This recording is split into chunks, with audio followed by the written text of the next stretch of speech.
कि अभी जो ड्रामा रचा जा रहा है इसको समझने की कोशिश करो कि नेता लोग पर्टिकुलर पार्टी की टिकट के लिए लाइन में लगे हुए हैं, दिल्ली जाके ही बैठ गए या चंडीगढ़ जाके ही बैठ गए, हाँ भी हमें टिकट मिलनी चाहिए। ये ड्रामा क्यों हो रहा है? कोई एक कैंडिडेट है, वो कहता है मैं इस पार्टी से नहीं इस पार्टी से टिकट लेना चाहता हूँ, वो कैलकुलेशन कर रहा है कि हाँ यहाँ से मुझे इस फलानी पार्टी के वोट भी आ जाएंगे, मेरे वोट भी आ जाएंगे, मैं जीत जाऊँगा। ये कैलकुलेशंस चल रही है, मतलब वोटर्स को लुभाने की, वोटर्स के साथ ठगी होने की पूरी कैलकुलेशन है। पर लेकिन उनको पता है, जो प्योर पॉलिटिक्स करते हैं, कि जो समस्या हर एक को पता है ना, उसके बारे में बात करो तो लोगों की नब्ज दबेगी तो मुझे अपना नेता मान लेंगे वो। नमस्कार, मैं हूं मनमोहित और आप देख रहे हैं प्रेस वार्ता एक नज़र की एक खास रिपोर्ट। सिरसा में चुनावी भी साथ सज चुके हैं और विधानसभा चुनाव है।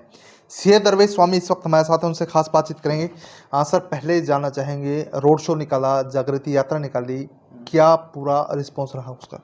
नमस्कार मनमोहित जी, रोड शो आपने देखा ही होगा, पूरा कामयाब रोड शो था हमारा। आपने गौर किया होगा, सब हमारे मित्र मंडली, हमारे सहयोगी लोग थे, कोई किराए की भीड़ हमने इकट्ठी नहीं की थी।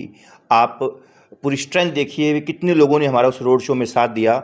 ये साथ इस चीज़ का परिचायक है कि लोग भरे पड़े हैं, न्यूट्रल लोग। उस हमारे रोड शो में वो लोग थे जो कभी किसी रैली में गए ही नहीं थे आज तक, जिन्होंने कभी किसी पॉलिटिकल रैली में भाग नहीं लिया, और वो लोग हमारे उस रोड शो में उस दिन मैंने उन सब लोगों को देखा तो मुझे बड़ा अच्छा लगा कि हाँ भाई, लोग तैयार हैं ऐसे व्यक्ति को आगे लाने के लिए जो कि उनके बीच में से उठा हो, जो एक मिडिल क्लास बैकग्राउंड का हो, जो पॉलिटिक्स को अच्छे तरीके से करने में विश्वास करता हो, और जो एक एजुकेटेड वर्ग से हो। उस रोड शो में गौर कीजिए, सभी लोग मोटा मोटी एक ही वर्ग से बिलोंग करते आपको दिखेंगे। हाँ भी ठीक है, जो नॉर्मल मध्यम वर्गीय जिस तरह के लोग होते हैं वो सब लोग उस रोड शो में आपको दिखेंगे। तो ये बड़ा खुशी की बात है हमारे लिए कि जो हम मिशन लेके चले थे, मिशन हमारा कामयाबी की तरफ बढ़ रहा है। हम लोगों, जो लोग कई बार कमेंट करते हैं कि हाँ भाई इसके 50 वोट नहीं आने, 500 वोट नहीं आने, 4000 वोट नहीं आने, उन सब का जवाब था वो रोड शो। अभी भी लोग, मैं कहता हूँ, जाके क्लिप्स को देखें, उनको समझ आएगा।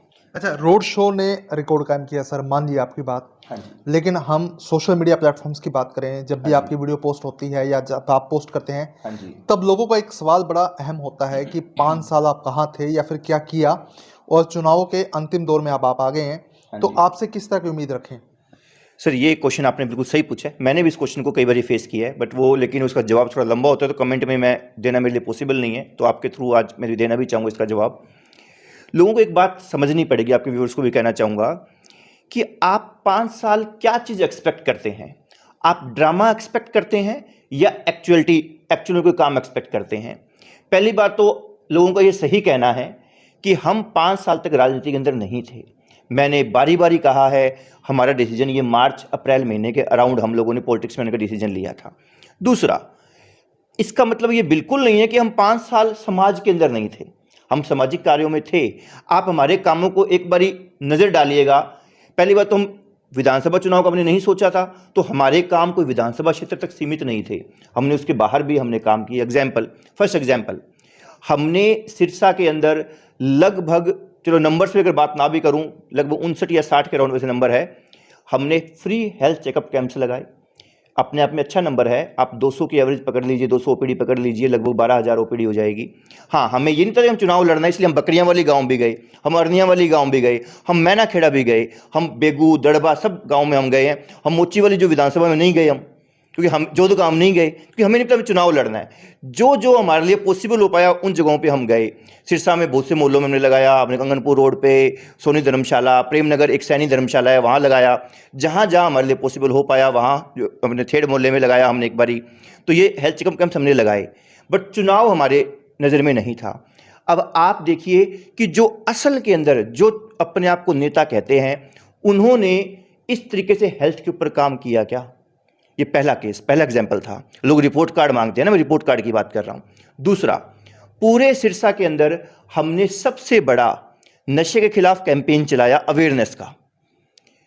मेरे हिसाब से हमने लगभग 10 से 12 महीने लगातार इस टॉपिक पे काम किया। हमने वीडियोस बनाई, डीसी साहब के साथ जाके मिले हैं, वहाँ पे आईएएस सारस्वत सागवान जी थे, उनके साथ हमने मीटिंग की। जो हमसे पॉसिबल हो पाया, ब्रोशर्स बांटना, होर्डिंग्स लगाना, बच्चों को शपथ दिलवाना, सब कुछ हमने किया। ये हमने चुनावी रणनीति के तहत नहीं किया, क्योंकि चुनाव हमारे लिए फाइनल था ही नहीं। लेकिन जिनको आप नेता मानते हो, आप उनके रिपोर्ट कार्ड में देखो कि उन्होंने नशे के लिए अपने, जिनको जो युवा नेता खुद को कहते हैं, जिनके साथ युवा कहते हैं मेरे पीछे युवा की भीड़ चल रही है, उन्होंने अपने युवाओं को मरते देखकर इस चीज पे काम किया क्या? नशे पे काम किया क्या? हमने तो किया, हमने आपको बता दिया। ठीक है, हमें उस time popularity as a politician नहीं चाहिए थी, तो हमने जा जाके रीलें नहीं बनाई, हमने कोई बहुत बड़ा उसका आडंबर नहीं रचा, लेकिन काम तो किया ना। आज भी रिकॉर्ड में अवेलेबल है, कोई झूठी बात तो है नहीं। अभी आप चाहे चेक कर लो, चाहे आपको सब कुछ फेसबुक पे मिल जाएगा। ये सेकंड पॉइंट था जी। थर्ड, जो शहर में या हमारे आसपास जो हार्ट अटैक्स के जो केसेस बढ़ रहे थे, हमने उसके ऊपर हार्ट सेफ्टी मिशन चलाया। हमने भी हार्ट अटैक रोकने के लिए क्या चीज़ें हैं, कौन सी दवाइयाँ होनी चाहिए, पहले हमने प्लान किया था कि दवाइयाँ बांटेंगे फ्री। वो हमने एक डॉक्टर मनदीप है, मनदीप हार्ट हॉस्पिटल से, उनसे हमने एक इंटरव्यू किया, उन्होंने 3-4 गोलियाँ सजेस्ट करी। हमने सोचा कि ये किट बनाकर बांटेंगे। फिर हमारे किसी मेडिकल के भाई बंधु ने हमें मना कर दिया कि यार ये पंगा मत लो, बाई चांस कुछ गलत हो गया, दवाई कोई गलत किसी ने ले ली तो आप फंस जाओगे। इसलिए हम दवाइयाँ नहीं बांटी हमने, लेकिन हार्ट सेफ्टी मिशन में हमने अच्छा खासा ब्रोशर्स बना के जगह जगह हमने वो पहुँचाए। आप अपने, जिनको आप नेता कहते हो, हार्ट अटैक तो हर घरों में आजकल हम देख रहे हैं, उन्होंने इस तरह के हेल्थ के ऊपर कोई काम किया क्या? तो ये चीज़ देखनी पड़ेगी। हर जब भी ये फोग आता है, हम फोग के अंदर जो रिफ्लेक्टर्स लगाने का काम करते हैं, हर साल करते रहे हैं। आपके नेता लोग इसमें एक्टिव कितना कर रहे हैं, जिनको आप नेता कह रहे हो? हमने ये सब कुछ एज ए सामाजिक एक छोटे से एग्जांपल दिया, मैंने और भी बहुत सी चीज़ें हैं जो हमने की, सब गिनाना कोई जरूरी नहीं है। आप हमारे फेसबुक पेज पे जाके सारी एक्टिविटीज़ देख सकते हो, दिख जाएगी आपको। तो ये सब हमने किया है एज ए सामाजिक पर्सन। लेकिन जो कहते हो भाई तू तो नया नया आया, देख पुराने नेता कब से लगे हुए हैं, उन नेताओं के प्रोफाइल चेक कर लो, पूरे 5 साल वो आपको गालियां निकालते दिखेंगे। या तो जो सत्ता पक्ष वाले वो तो आराम से गोवा जाके बैठ गए, जो विपक्ष भी खुद को कहते हैं, उन्होंने पूरे 5 साल अच्छा ड्रामा रचा। ड्रामा मतलब कि जहां भी गए, ठीक है भाई यहाँ पर ये सड़क खराब है, यहाँ पर ये टूटा है, ये देखो क्या हाल है, जो भी उनकी लैंग्वेज है जिस तरीके से, या बहुत सी जगह आपको अग्रेसिव मोड में भी दिखेंगे। वो राजनीति वाली प्योर जो ट्रिक्स होती है वो हमारे अंदर आज भी नहीं है, वो हमसे आज भी नहीं होती। मुझे पता है कहाँ कहाँ क्या बुरा। अब कल परसों मुझे ध्यान है कि मैं OHM से आ रहा था और रात को मैंने देखा आवारा पशु दुनिया जहान के 11:30 बजे का टाइम था, OHM से चला, पूरी हिसार रोड, पुल से उतरा, ये गोल्डिगी, फिर सतराम सिंह चौक, फिर मुड़ के कंगनपुर पे अपने घर तक गया। हर जगह इतने आवारा पशु थे, मन कर रहा था यार मैं भी रील बनाऊं, देखो लाइव हो जाऊं इसी टाइम, पर मेरे से नहीं हुआ जाता। मैं यार ये चीज़ें मेरे से नहीं होगी। पता है सबको आवारा पशुओं की समस्या शहर के हर व्यक्ति को पता है। अब उसी चीज़ को बताऊं उससे कुछ फर्क नहीं पड़ना, पर लेकिन उनको पता है जो प्योर पॉलिटिक्स करते हैं कि जो समस्या हर एक को पता है ना, उसके बारे में बात करो तो लोगों की नब्ज दबेगी तो मुझे अपना नेता मान लेंगे वो। बट ये हमारे हिसाब से जो चीज़ सबको पता है उसको बारी बारी गिनाने का फायदा नहीं है। आप कुछ कंस्ट्रक्टिव करो। हमने पिछले 5-7 साल में, 2017-18 से हम शुरू हुए थे मोटा मोटी, हमने पिछले 5 साल में हमने कंस्ट्रक्टिव काम किया है, सृजनात्मक काम किया है, हमने उंगलीबाजी नहीं की। अब आप, ये जनता का एक फैसला है कि वो उंगलीबाजी को असली नेता मानते हैं या जो ढंग से कुछ थोड़ा बहुत जो कर पाए उसको अपना नेता मानते हैं। हमने तो वो तब किया जब हम पॉलिटिक्स में आने की सोच भी नहीं रहे थे। अगर हमारे माइंड में पहले होता तो शायद हम इससे भी बहुत बेटर करके दिखाते। अच्छा, पॉलिटिक्स में भी कई तरह के डिपार्टमेंट है सर। आपने कहा जैसे पॉजिटिव पॉलिटिक्स की आपने बात की, प्योर पॉलिटिक्स की बात की, डिपार्टमेंट है क्या पॉलिटिक्स में भी? सर डिपार्टमेंट बिल्कुल है। देखिए हमारे देश का ये ना एक बहुत बड़ी, ये समझ लो, विडंबना है कि जब ये कहते हैं राजनीति, इसका नेगेटिव वर्ड बोलते हैं कि यार तू में से राजनीति खेल रहा है। मतलब जो घटिया तरह की ट्रिक्स है ना उसको हम पॉलिटिक्स कहने लग गए। लेकिन रियल में तो राजनीति का मतलब है आप पहले जीतो, सत्ता में आओ, अब नीति नियम से राज करो। ठीक है, ये वर्ड पुराने टाइम से चल रहा है, आज के टाइम राज वर्ड तो वैसे सूटेबल नहीं है, हमें जनप्रतिनिधि ज़्यादा बेटर वर्ड होता है इसके लिए। बट चलो एक वर्ड चल रहा है, हम उस वर्ड के ऊपर ना भी जाएं, लेकिन उसका महत्व तब होगा जब आप जीत जाओगे और फिर आप नीति नियम से अगर काम करोगे तो। और ये वर्ड तो कोई समझता नहीं है और नेगेटिव वर्ड इसको लेके चलने लग गए। तो मैं यही कह रहा हूँ कि लोग नेगेटिव पॉलिटिक्स ज़्यादा करते हैं कि हाँ भाई नब्ज कैसे टटोले जाए। अब लोग देखो, ध्यान से देखो क्या कर रहे हैं कि वोटर को कैसे लुभाया जाए। काम की तो छोड़ ही दो बात, काम पे कोई नहीं लुभाता, समस्याओं पे कोई नहीं लुभाता कि कैसे लुभाया जाए। एक तो मैंने अभी आपको एग्जांपल दिया कि जो जिस समस्या से ज़्यादा दुखी है वो नब्ज पे हाथ रख दो, दुखती रग पे हाथ रख दो, लोग कूदेंगे, हाँ यार ये हमारी बात कर रहा है।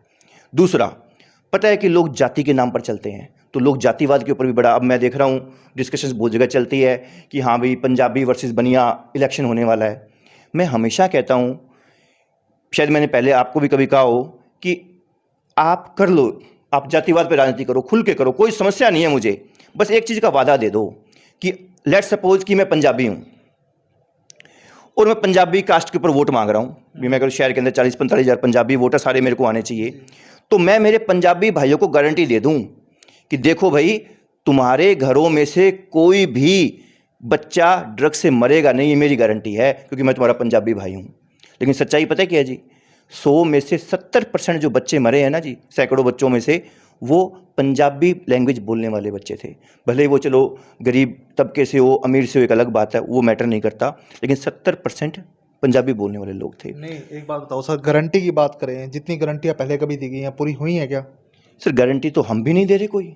मैंने अपने पूरे इलेक्शन कैंपेन में, नेता लोग देते हैं, बल्कि लोगों के आजकल गारंटी कार्ड निकल रहे हैं, नेता लोग देते हैं, लेकिन मैं सिर्फ ये कहता हूँ कि हम क्या कर सकते हैं। मैंने आज तक जितने आपने कभी इंटरव्यू देखे होंगे मेरे, या जब मैंने अपने चला के कोई बात बोली होगी, मैं हमेशा कहता हूँ कि विधायक बनने का मतलब ये नहीं है कि मैं कभी नहीं कहता कि हाँ भी नशा रोक दूंगा। आप, मैं बहुत नशे की बात करता हूँ, भी नशे की बात कर रहा हूँ, पर मैं अपने मुंह से ये नहीं कहता कि मैं नशा पूरा रोक दूंगा, पर मुझे ये पता है कि मैं काफ़ी हद तक कंट्रोल कर सकता हूँ। मैं एक जो सत्ता में था और एक जो खुद को विपक्ष मानता है, दोनों लोग अगर नशे पे हमारे सिरसा शहर में काम कर रहे होते और बच्चों के कंधों पर यूँ हाथ फेर रहे होते कि अरे यार ध्यान रखना, टीम, यूथ टीम बनाई होती और यूथ टीम अगर प्रेरित होकर काम करती तो बहुत फर्क पड़ता सर। अच्छा, नामांकन कब भरेंगे सर? आप कोई डिसाइड किया है? आपने कोई तारीख चुनी है? अभी तक मोटा मोटी फाइनल है कि हम 11 तारीख को नामांकन भरेंगे। कि जो हमारी टीम के, पहले हमने सोचा था कि अभी जल्दी करें, 5 या 7 तारीख को ही फाइल कर दें, बट फिर वही बात कि अभी हमने रोड शो किया है। नामांकन के दिन भी हम चाहते हैं कि हमारे साथी भाई बंधु सारे इकट्ठे हों, हम इकट्ठे होकर नामांकन के लिए जाएँ, तो इतना जल्दी हम नहीं करेंगे। तो 11 तारीख के अराउंड, 9 या 11 तारीख में से 1 तारीख फाइनल करेंगे, मोस्ट प्रोबेबली 11 तारीख हम फाइनल करेंगे और नामांकन अपना दर्ज कराएंगे जी। तो रोड शो निकालेंगे उस दिन? शायद, अभी प्लानिंग चल रही है, फाइनल नहीं है। कोशिश है कि रोड शो निकाल के ही करें, बाकी देखते हैं, समय बताएगा, लेकिन नामांकन 11 तारीख या 9 तारीख में से एक ही डेट फाइनल करेंगे। अच्छा, लोगों से क्या अपील करना चाहेंगे, क्योंकि चुनाव जैसे नज़दीक आ रहा है, डेट आ रही है, तो कई वादे भी होंगे, कई बातें भी कही जाएंगी, शहर को ऐसे डेवलप किया जाएगा, वैसे डेवलप किया जाएगा, ये काम होगा, वो काम होगा, कई तरह की बातें होंगी, तो मतदाता उलझ जाता है। क्योंकि आप एक कैंडिडेट हैं, तो ऐसे में लोगों को क्या पैमाना बताना चाहेंगे जिसके आधार पे हम ये कह सकते हैं कि ये कैंडिडेट हमारे लिए बिल्कुल परफेक्ट है? लोगों को मैं यही कहना चाहूँगा कि अभी जो ड्रामा रचा जा रहा है, इसको समझने की कोशिश करो कि नेता लोग पर्टिकुलर पार्टी की टिकट के लिए लाइन में लगे हुए हैं, दिल्ली जाके ही बैठ गए या चंडीगढ़ जाके ही बैठ गए, हाँ भी हमें टिकट मिलनी चाहिए। ये ड्रामा क्यों हो रहा है? कोई एक कैंडिडेट है, वो कहता है मैं इस पार्टी से नहीं, इस पार्टी से टिकट लेना चाहता हूँ, वो कैलकुलेशन कर रहा है कि हाँ यहाँ से मुझे इस फलानी पार्टी के वोट भी आ जाएंगे, मेरे वोट भी आ जाएंगे, मैं जीत जाऊँगा। ये कैलकुलेशंस चल रही है, मतलब वोटर्स को लुभाने की, वोटर्स के साथ ठगी होने की पूरी कैलकुलेशन है। गिनता है, मैं देख रहा हूँ, मेरे को बड़ा अजीब लगता है कि यार इस पार्टी में रह गए ना तो जाटों के वोट आ जाएंगे, इस पार्टी से निकल गए तो जाटों के कट जाएंगे, या फलानी पार्टी के वोट जुड़ जाएंगे। मतलब वोटर इनके लिए गेम प्लान है, वोटर इनके लिए गेम प्लान है कि हाँ यार कैलकुलेशन करो, कहाँ सेट बैठ रहा हूँ मैं, कहाँ जीतता दिख रहा हूँ, उस हिसाब से मैं अपना डिसीजन लूँगा। ये चीज़ें सर बहुत गलत चीज़ें हैं। वोटर को भेड़ बकरी समझा जा रहा है कि हाँ भाई इनके साथ खेलो, इनकी मैनिपुलेशन करो, कितने वोट बिक जाएंगे, कौन से कैंडिडेट को हम दबा लेंगे, बहुत चीज़ें मार्केट में चलती है, आप लोग तो रिपोर्टर पता ही है आपको। तो वोटर समझे इस बात को कि इस बारी हमें पार्टीबाजी के चक्कर में नहीं जाना, इस बारी हमें कैंडिडेट देखना है। देखो मैं हमेशा कहता हूँ, अच्छा कैंडिडेट अगर आपको पार्टी पसंद नहीं है, उसमें भी है ना, तो वो अच्छा ही रहेगा, वो आपके लिए बढ़िया काम करेगा। बुरा कैंडिडेट जिसने खुद को प्रूव किया कि वो कुछ उसने अच्छा काम नहीं किया, वो अगर बढ़िया पार्टी में भी अगर आ गया ना, तो वो वैसा घटिया ही रहेगा। तो बिल्कुल कैलकुलेशन का दौर चल रहा है कि किस पार्टी से टिकट ली जाए, कैसे जीता जाए, कैसे नहीं जीता जाए, ये कैलकुलेशन का पूरा दौर चल रहा है। सीए दरवेश स्वामी से खास बातचीत की है। 9 या 11 तारीख को नामांकन पत्र दाखिल करेंगे। फिलहाल रोड शो पहले निकाला गया था, उसका एक अच्छा रिस्पांस मिला था और आगे की रणनीति भी डिस्कस की है। तो वीडियो को शेयर कर दीजिए ताकि अधिक से अधिक लोगों तक तमाम जानकारी पहुंचे। बहुत बहुत धन्यवाद।